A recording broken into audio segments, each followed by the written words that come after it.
trials before the sessions will be taken up by these model courts, and they will be decided on a day-to-day basis. One very important is the institutionalization of court-annexed mediation. Let me tell you, mashallah, we've got 20 trained judicial officers already in our judiciary, and we have to take maximum use and utilize their expertise. And it was decided that to start off with, one district in every high court will take up this particular mandate, and we will assess how the progress has been made and decide about it after 3 months, and we will increase this particular aspect of it, but only once we see how the progress of the initial steps that have been taken. Then comes timelines for disposal of different category of cases. 13 different items were taken up: declaratory suits, declaratory inheritance, injunctions, rent cases, family suits, succession cases, execution petitions, labor cases. There were the 13 on which we decided. This can be increased later, but to start off with, we started with 13, and the high courts have been asked to give us the timeline that they think is appropriate. We will inshallah decide it on the 18th. Then comes the Professional Excellence Index. This is something which we've introduced to facilitate talent hunt of lawyers for induction into the district judiciary and elevation to the high court judicial positions. Then comes this particular, the district judiciary will gauge the lawyers who come and argue cases before you, and then you will pass it on to the registrar, and the data will be collected over there. And when the time comes for induction into the district judiciary or the high courts, this particular data will help us in engaging. There are certain lawyers who are practicing law in furthest districts, and they don't come to the high courts, and so they don't come within the view of the high courts and the bar. So this is a step which we have taken, which will bring in the young lawyers also.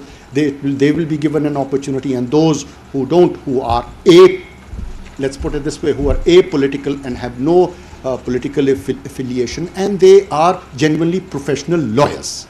So this will bring up, will give an opportunity for them to be also considered. Then is ethical guidelines for use of AI in the judiciary. Undoubtedly, given the rise of AI and the benefits associated with its use, integrating it into the justice delivery system is our top priority. No doubt about that. However, the adoption of AI must not be blind or uncritical, as it raises complex ethical and legal concerns that demand careful consideration. To this end, the National Judicial Automation Committee, a committee comprising of justices of the high courts and headed by my illustrious brother, Justice Muhammad Ali Mazhar, have been requested to prepare and recommend an ethical framework for the use of AI in the judiciary. We hope that this initiative, along with the willingness of our judiciary to use AI, will enable us to integrate AI into our processes safely and allow us to make our justice delivery system more efficient, transparent, and above all, citizen-centric. Now, let's come to some important reforms relating specifically to the well-being of the district judiciary. I'll start with the institutional response to external influence on judges of the district judiciary. Mind you, as far as the superior judiciary is concerned, this issue is now with the Supreme Judicial Council, and they are deliberating on how to proceed and to formulate it. But as far as the district judiciary is concerned, we have decided that we will proceed as under. Before I tell you how and what the committee has decided, let me tell you about my views on it. It is my dream to see an aggrieved citizen across our beautiful country to confidently walk into the court of a magistrate or a civil court in his own local tongue and not be burdened to go to the High Court or the Supreme Court to seek redressal of his grievances. But to make this happen, we must ensure that the district judiciary is empowered, protected, and fully supported in discharging its duties. Now, in this regard, you will be pleased to know that the committee has resolved that each High Court shall formulate clear guidelines for members of the district judiciary to follow in case they face any extraneous influence, along with the defined response of the High Courts to counter such instances. I have invited the Chief Justices of the High Courts to consider including the role of the Chief Justice of Pakistan in response framework they choose to adopt, so that the institutional support is strong and unified. The message must be clear to all that the Chief Justice of Pakistan shall stand with and support an independent, honest, steadfast judicial officer, inshallah.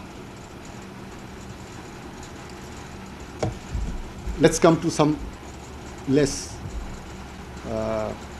emotional issues.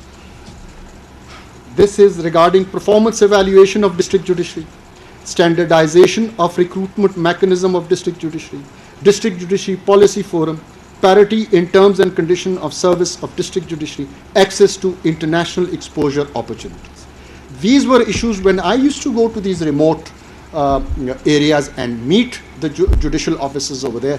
These were highlighted by them when I met them. Now, it's very easy for us to sit in the Supreme Court and frame policies regarding them. No, we decided we're not going to go this way. We said, let the district judiciary ponder over it and let them deliberate and finally propose to us what they want, because it does not restrict to a particular province or a high court. So we have decided that it should be given to a committee which should be headed by a judge of the a retired judge of the Supreme Court who has come up on the rungs of the district judiciary. And you'll be pleased to know that it was Mr. Justice retired Rahim Hussain Jafri Saab who's agreed to take on this task as the chairman of this committee, with Mr. Justice Rosi Khan, Chief Justice of Balochistan, to assist him. Similarly, the registrars of the High Courts and the Director General of Federal Judicial Academy, all of them are from the district judiciary. And I hope and pray they seek your guidance in this. And I must tell you that this is something which is very close to my heart. And I hope and inshallah we will be able to give you what you deserve, what you need and what you deserve. Now to some good news also. You will be pleased to know that we are in contact with the Supreme Court of People's Republic of China and the Constitutional Court of Turkey to enter into MOU for judicial cooperation for a period of 5 years. In this regard, the Supreme Court of China, agreeing to the terms of the MOU, has informally committed to host 30 judicial officers of the district judiciary to visit China next year. As for our engagement with the Constitutional Court of Turkey, our brother Excellency is with us. You'll be glad to know that our first batch of 5 worthy members from the Law and Justice Commission, National Judicial Academy, and from the establishment of the Supreme Court are still on their first trip of 18 days. Hopefully they will be back soon. And I thank you for that, Your Excellency. Respected members of the judiciary, as the Chief Justice of Pakistan has committed to caring for your well-being, he invites you to also commit to the highest ideals of public service. Always be diligent, disciplined, and respectful. Embrace accountability. Empathize with the citizen you serve, and always be polite and humble with them. These standards are not an additional burden, but always for you to honor your role, a role that matters not so much to the judiciary, but to the entire nation. Ladies and gentlemen, now let me appreciate the Federal Judicial Academy for organizing this national symposium under the thoughtful leadership of my brother Judge, Justice Miagul Hassan Aurangzeb. I commend you and your team for this excellent symposium. I also express my deep appreciation to all speakers, panelists and development partners who have contributed to the dialogue today. The declaration we have adopted today shall serve as a moral compass and a practical catalyst for developing a national judicial well-being framework. To my fellow judges, this day is a tribute to your silent strength. But more than that, it is a promise that you are not alone. The entire institution is behind you. And I am fully committed to make your well-being priority of our reform agenda. But let me remind you, institutional changes take time. But I am proud that together we are making steady, thoughtful progress towards a system that serves both the judicial officers and the citizen with integrity and care. Today, by the grace of God, we gave voice to what was long left and felt but rarely said. That changes everything. From here on, may our support match the weight of what we carry. May Allah Almighty help us all in this noble endeavor. Ameen. Pakistan Zindabad. Thank you. मुल्क में judicial निज़ाम की बेहतरी के लिए दौरे किए हैं, कानून के